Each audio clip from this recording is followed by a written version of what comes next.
Om Namo Narayana, welcome back to our reading of the Mandukya Upanishad. Today, we are on the section, this is the first section you could say, called the Agama Prakarana.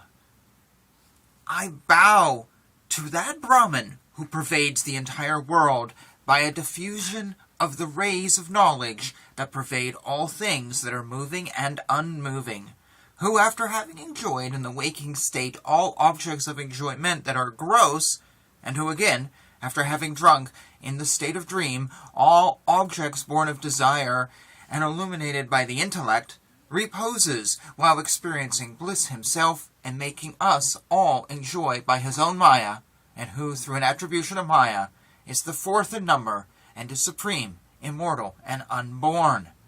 May he, the self of the universe, dwelling in the fourth state, protect us, who, after having enjoyed in the waking state the gross enjoyments resulting from virtue and vice, enjoys again in the dream state the other subtle objects which are created by his own intelligence and illuminated by his own light, and who, after having absorbed all of them gradually into himself, and having abandoned all distinctions, becomes devoid of attributes. Vishva, having exterior consciousness, is all-pervading, whereas Taijasa has interior consciousness, and Prajna, similarly, is dense with consciousness. Thus the one alone is regarded in three ways. Vishva is seen in the right eye, which is its seat of experience, whereas Taijasa is inside the mind, and Prajna is in the space inside the heart. In these three ways he dwells in the body. Visva is ever the enjoyer of the gross, Taijasa of the subtle, and similarly Prajna of bliss. Know therefore the enjoyment in three ways. The gross satisfies Vishva, the subtle satisfies Taijasa, and similarly gladness satisfies Prajna. Know therefore the satisfaction in three ways. He who knows these two, that which is shown to be the thing to be enjoyed, and which is shown to be the enjoyer, in the three states, does not become affected, even though enjoying. It is a settled fact that coming into being can be said only of positive entities that exist. Prana creates all, and Purusha creates the conscious beings separately. Those who think of creation hold it as the manifestation of God's power, while others regard creation as the same as a dream or illusion. Creation is the mere will of the Lord, say those who thought out well the process of creation, but those who rely upon time hold that the birth of beings is from time. Some others hold that creation is for the enjoyment of God, yet others say that it is for his sport, but is the very nature of the resplendent being, for what desire can he have whose desires are all fulfilled? Turiya, the Lord, powerful to bring about the cessation of all sorrows, is imperishable, is regarded as the non-dual Lord of all entities, and is all-pervading.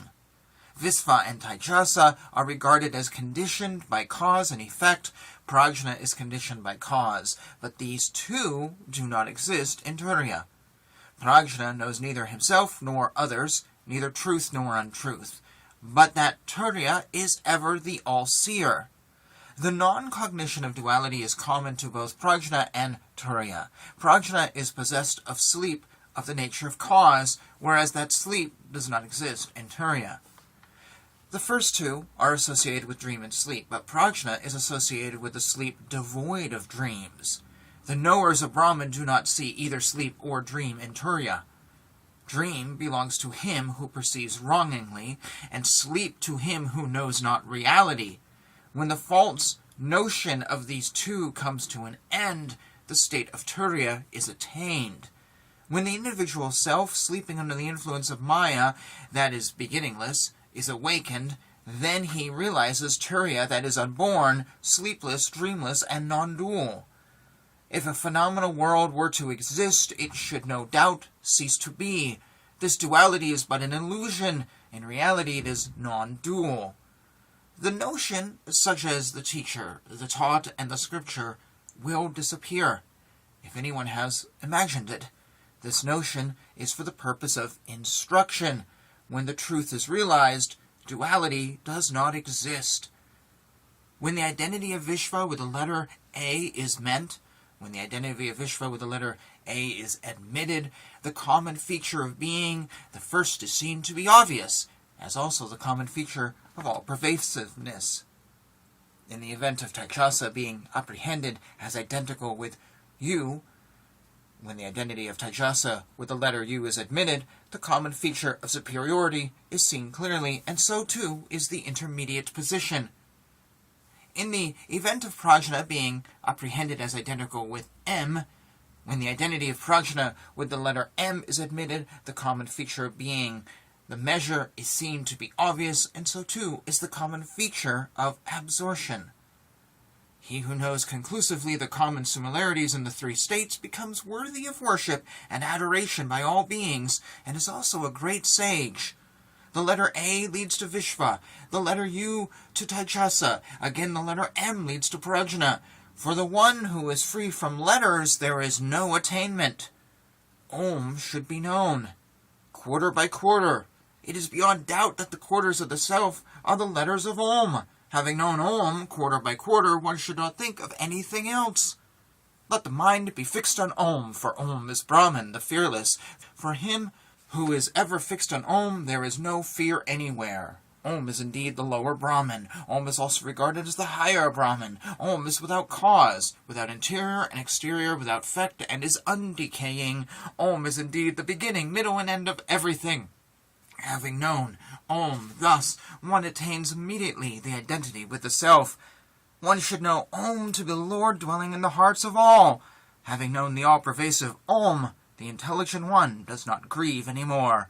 He by whom is known Om, which is without measure, and possessed of infinite magnitude, and which is auspicious, since all duality ceases in it, is a sage, and none else. I didn't read this before, but right before this section, it actually says the Mundakya Karika of Gadapada, and then it says Agama Prakarana. So what I read in the last video is technically an introduction, and we have 1, 2, 3, ooh, that's a long one, here we go, let's see, 4 sections in total, but it will take us more than the 5 videos that is happening here. So alright, thank you for joining me on this Upanishad, a very interesting Upanishad with a lot of great wisdom. I will let you mull over on your time. Be blessed. Jai Shri Krishna.